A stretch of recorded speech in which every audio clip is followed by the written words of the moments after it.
Have you ever noticed something? The most magnetic people in any room are rarely the ones talking the most. There is a code that the ancients mastered, something so powerful that it works without you saying a single word.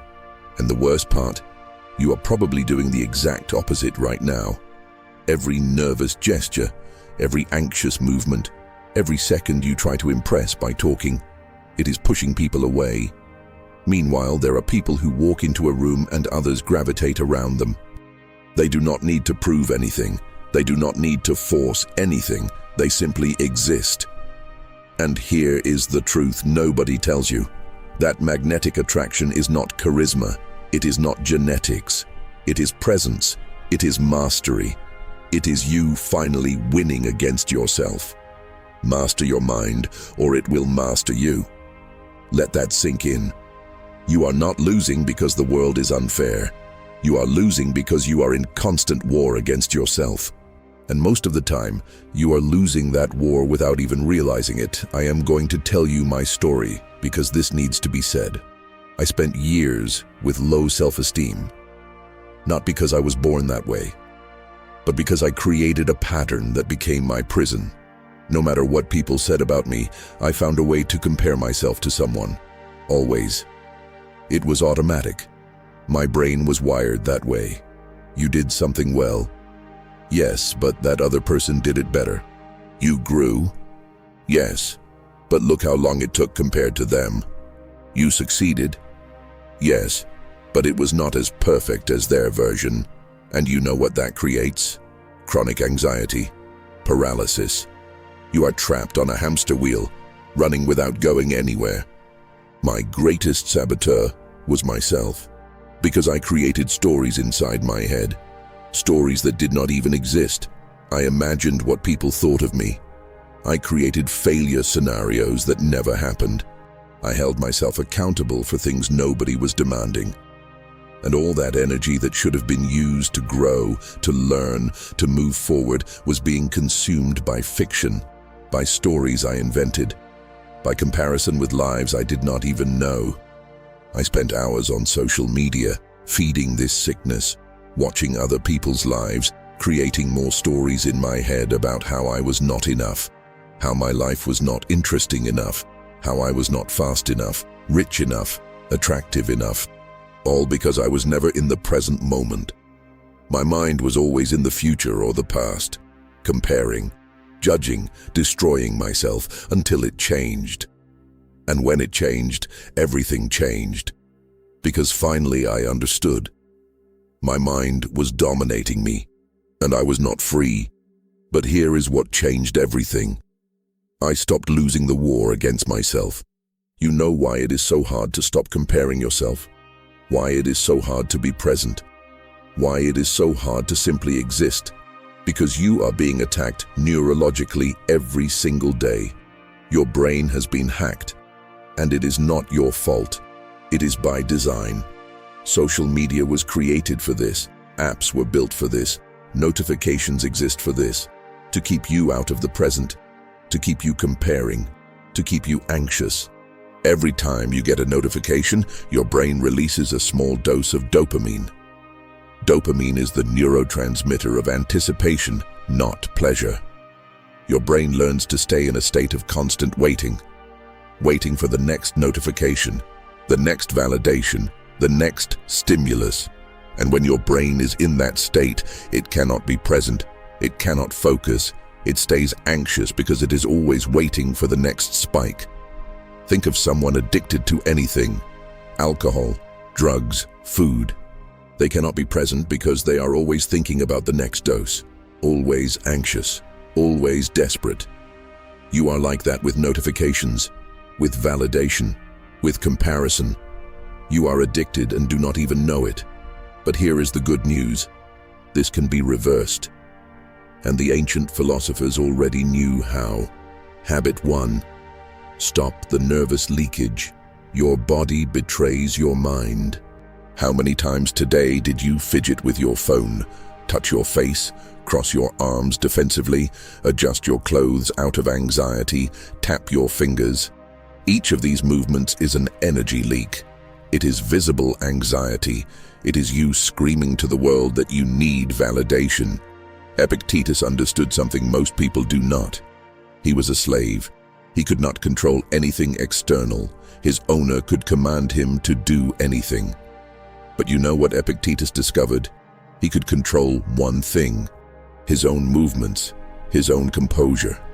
And when he stopped making nervous movements, when he stopped transmitting anxiety through his body, something changed.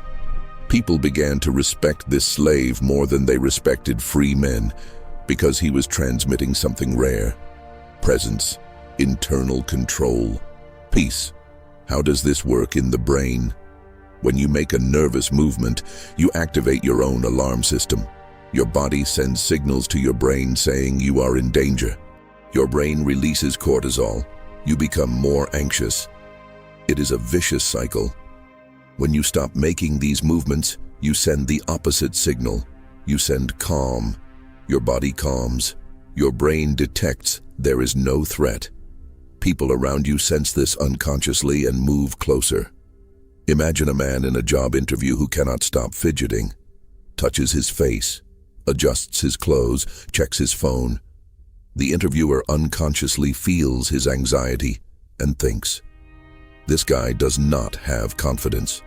If he does not have confidence in himself, how can I trust him to do the job? Now reverse it. Same man enters the interview, hands resting on his knees, shoulders relaxed, breathing normal. The interviewer feels control, feels presence, feels power, and offers the job. Or think of a woman on a first date.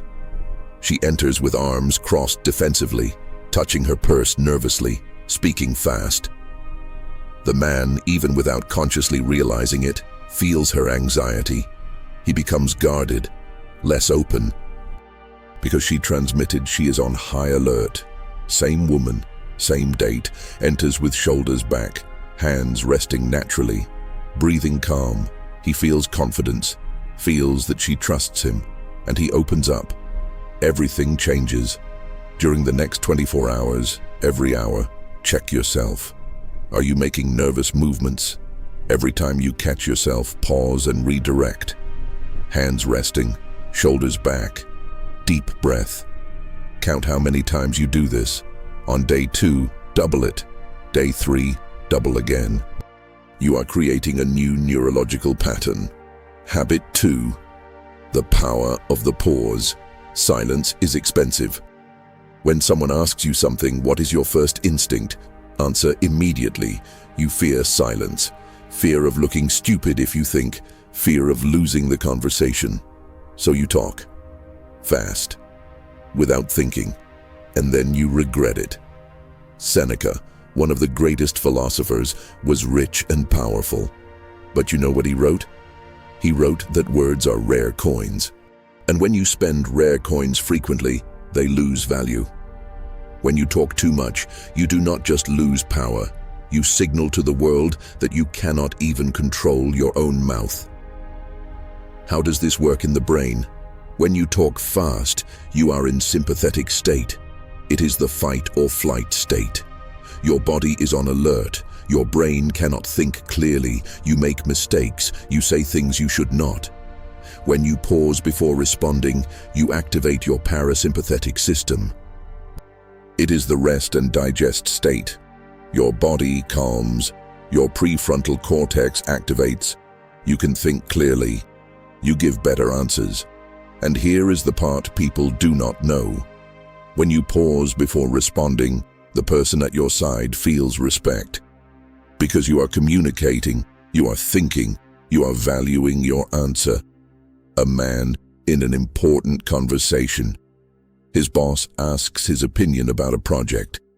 His instinct is to answer immediately, talk fast, try to impress with knowledge.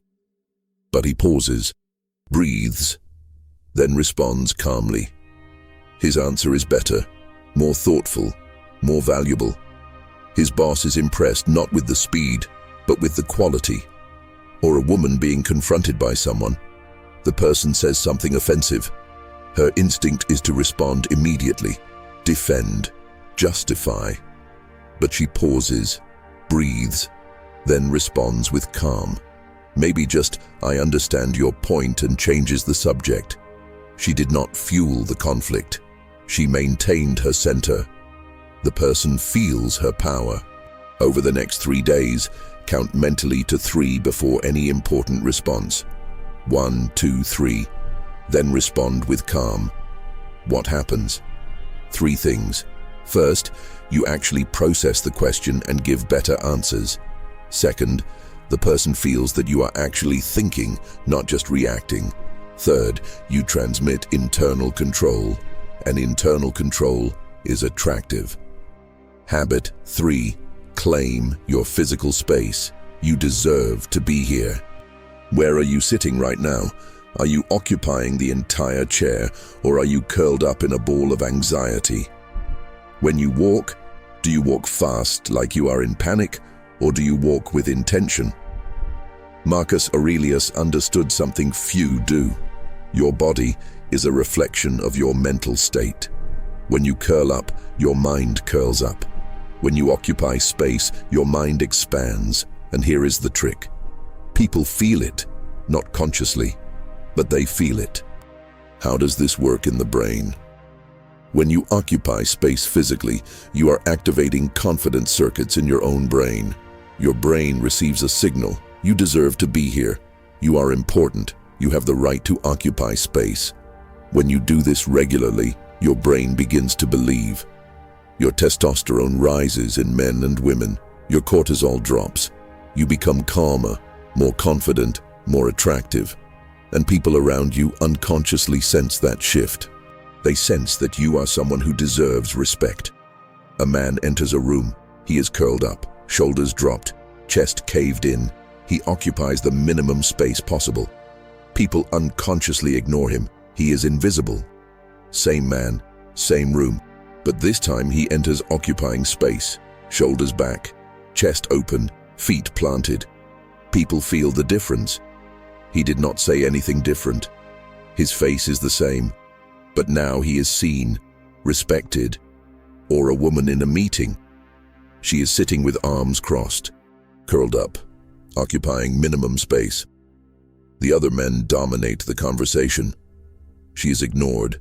Same woman, same meeting, but this time she sits occupying the entire chair, arms resting, posture open. Suddenly, she has space to speak. People listen to her because she claimed her right to be there. During 7 days, check yourself every hour. How are you occupying space? Are you curled up or expanded? How do people react differently? Do you receive more respect, more attention? Habit 4. Balanced eye contact. The window that shows control. Honest question. When you talk to someone, do you maintain eye contact, or do you look away because it is uncomfortable? Avoiding eye contact communicates shame, insecurity, fear, even lying. But forcing eye contact communicates aggression, desperation, strangeness. The Stoics found the balance. And it is simple. How does this work in the brain? Eye contact activates trust circuits in both people. When you look into someone's eyes, you are saying, "I'm not afraid of you. I trust you. I'm secure in myself." When the other person feels this, they relax. Their nervous system calms. They feel they can trust you. But if you force it too much, you activate the opposite. You seem aggressive, intimidating, and they move away. The 3-2-3 rule is simple. When someone talks to you, maintain eye contact for 3 seconds, then look naturally away for 2 seconds to process. Then back to eye contact for 3 seconds. When you talk, maintain eye contact while making your statement. Then look away while you process their response. This communicates presence, clarity, honesty. A man talking to his manager. He avoids eye contact the entire time. His manager feels insecurity and begins to doubt if the man is capable. When he shifts to balanced eye contact, his manager feels confidence. Suddenly, the man seems more capable, more trustworthy. Or a woman negotiating something. She avoids eye contact out of fear. The other person feels it and becomes more aggressive. When she shifts to balanced eye contact, the dynamic changes. She is now negotiating from a position of strength. During 5 days, practice balanced eye contact in all important conversations. Count how many conversations you have. Observe the reactions. Do people seem more open, more respectful? Habit 5. Strategic indifference, the power of not playing. Have you ever had someone provoking you, testing you, trying to get a reaction from you? Your instinct is what? Defend, explain, justify, attack back. But Epictetus discovered something revolutionary. It is not the events that disturb you. It is your judgment about the events. He was constantly provoked. As a slave, he could not retaliate. So he developed something more powerful, philosophical indifference. It is not coldness. It is wisdom. It is you understanding that it is not worth playing a game that does not serve you. How does this work in the brain? When you respond to provocation emotionally, you activate your amygdala. It is the fear and emotion center of your brain. You think with emotion. You make mistakes. You regret it. When you respond with strategic indifference, you activate your prefrontal cortex. It is the reason center. You think clearly. You do not fuel the fire. And here is the trick. When you do not give a reaction, the person trying to provoke you becomes frustrated because there is no feedback. You are not a source of entertainment or control for them. Over time, they stop trying. A man being criticized at work. His colleague says his idea will not work. His instinct is to defend, explain, justify. But the more he tries, the more the colleague attacks, until he shifts. When the colleague criticizes him, he just says, "I understand. I will think about it," and moves on. No explanation, no justification. The colleague becomes confused. There is nowhere to attack. Over time, he stops trying. Or a woman being provoked by someone on social media, harsh comments, criticism. Her instinct is to respond, defend, justify. But she shifts. She simply ignores, does not respond. The provocateur becomes frustrated because there is no response, and eventually stops trying. Next time someone provokes you, do not respond emotionally. Respond with, "Maybe you are right," or calm silence. How do you feel? More or less powerful. Habit 6. The weight of few words. Dilution is the death of power. The more you speak, the less people listen. It is pure psychology. When you speak too much, you dilute your own power. Each additional word reduces the weight of the previous ones. It is like trying to dilute gold in water. The more water you add, the less precious it becomes. Marcus Aurelius could have written volumes. He was emperor. He had scribes, time, resources. But the book Meditations is concise, direct. Each sentence carries weight. How does this work in the brain? When you speak too much, you are sending signals of insecurity to your brain and to others.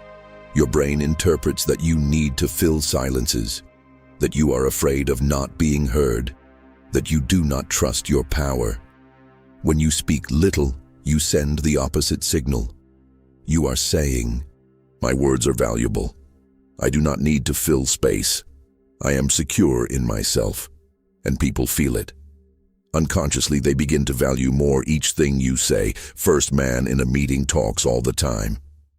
I think maybe. It could be. I'm not sure, but I do not know. Second man talks little, but when he talks, it is direct. We are doing this. Who is seen as more confident? Who is followed?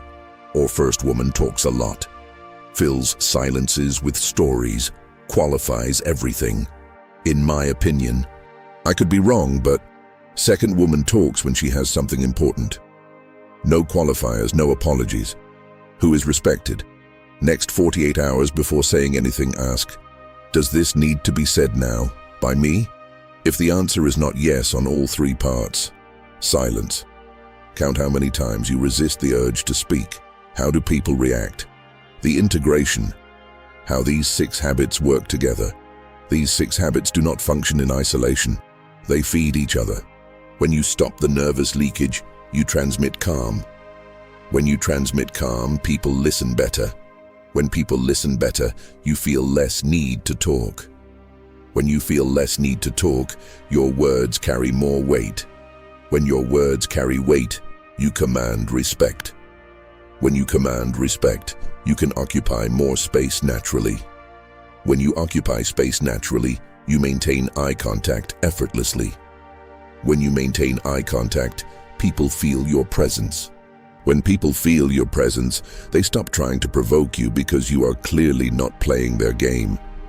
And when all 6 work together, something happens that most people never experience. You become magnetic, not through manipulation, through alignment, the real transformation. Before, you were always performing, always trying to impress, always nervous, always talking, always anxious, always making movements that betrayed your inner state. You were a prisoner of other people's opinions. You were weak, and you knew it. Now you are different. You move with intention. You speak with weight. You listen more. You are present. You occupy space. People sense the shift. They do not know what changed, but they feel it. You are now someone they respect, someone they listen to, someone they want to be around.